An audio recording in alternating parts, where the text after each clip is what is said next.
Mes respects à tout le monde, bienvenue dans la Forge du Quantum. Aujourd'hui, Forge MAN numéro 16, théorème de Thalès. Et on commence sans plus attendre par cet exercice qui te demande de déterminer la profondeur du puits. Je vais matérialiser les triangles qui seront utilisés, et je te conseille de toujours faire comme moi quand tu tombes sur ce genre de problème. Il faut toujours réfléchir avec son stylo, pas avec son cerveau. Ensuite, il te faut matérialiser le point pivot. Dans ce modèle papillon, ce point pivot se situera entre les deux droites parallèles, ou supposées l'être, c'est-à-dire ici. Utilisation du théorème de Thalès, qui stipule que comme les droites OT et CF sont parallèles, BC sur BT égale à BF sur BO, aussi égale à CF sur TO. Utilisation des valeurs numériques pour obtenir 1,20 sur 1 égale à BF sur BO, aussi égale à CF sur 1,50. BF sur BO est éliminé, produit en croix pour trouver la longueur CF, égale à 1,50 fois 1,20, divisé par 1, ce qui donne 1,80. Le puits a une profondeur de 1,80 mètres. Exercice suivant, avec un énoncé un peu long. En rentrant chez elle, Christiane s'arrête et veut calculer la distance qui la sépare de son immeuble. Pour cela, elle prend sa gomme, qui mesure 4 cm, et la tient à bout de bras verticalement en fermant un œil. Sa gomme lui masque alors un bout de l'immeuble correspondant à 2 étages. Sachant que sa gomme est à 50 cm de son œil, et qu'un étage mesure 3 mètres, calculez la distance que Christiane doit encore parcourir pour arriver chez elle. Transformons ce blabla en schéma, ce sera plus limpide. Les triangles, l'œil en O, la main en M, le sommet de la gomme en G, le bas du premier niveau en B, le haut du second niveau en H. Les distances maintenant. 50 cm entre l'œil et la main, 4 cm de gomme, et les 6 mètres d'immeuble, 2 étages, de 3 mètres chacun, que tu dois convertir en centimètres, soit 600. Si tu ne sais pas ou plus faire de conversion de longueur, je te renvoie vers la base numéro 13, le lien est dans la description de cette vidéo. Détermination du point pivot, en face des deux droites parallèles dans ce modèle emboîté, donc ici. Maintenant que tout a été schématisé, tu vas pouvoir utiliser le théorème de Thalès. Les droites GM et HB sont parallèles, donc OM sur OB égale à OG sur OH, aussi égale à GM sur HB. Remplacement par les valeurs numériques pour obtenir 50 sur OB égale à OG sur OH, aussi égale à 4 sur 600. OG sur OH est éliminé, produit en croix pour trouver la longueur OB, égale à 600 fois 50, divisé par 4, ce qui donne 7500 cm. Conversion de cette distance en mètres, ce qui donne 75. Il ne lui reste donc que 75 mètres à parcourir.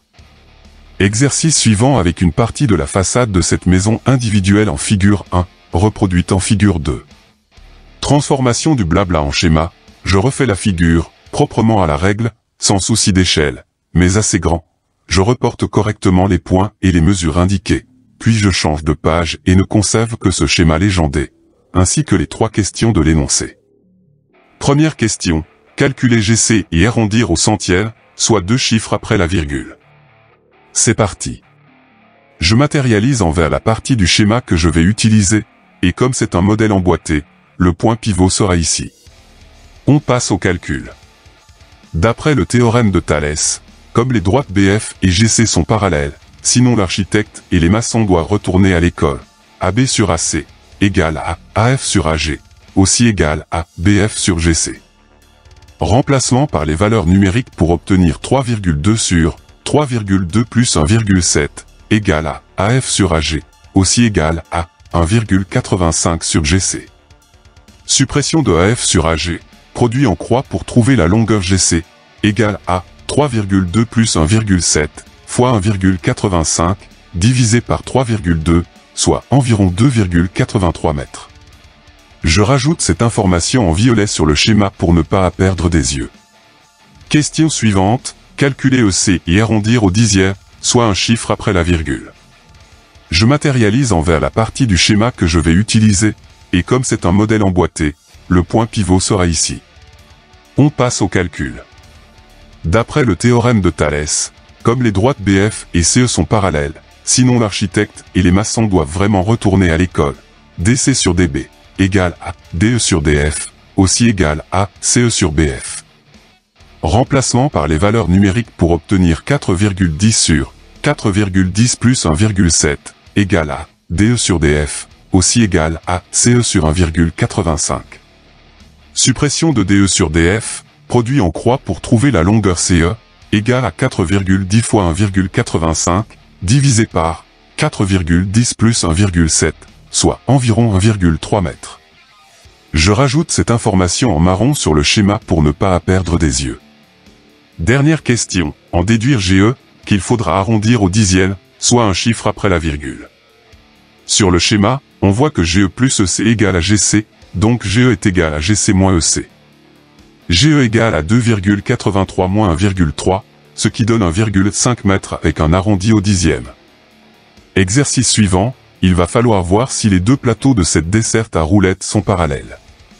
Comme il faut réfléchir avec son stylo, et pas avec son cerveau, je matérialise en bleu les triangles qui vont être utilisés, ainsi que le point pivot qui sera en haut car modèle papillon.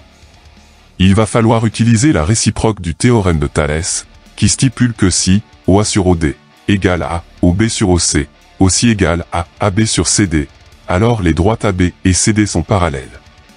Suppression de OA sur OD car ces longueurs ne sont pas indiquées dans l'énoncé, et il faut calculer chaque fraction. OB sur OC égale à 45 sur 50, soit 0,9.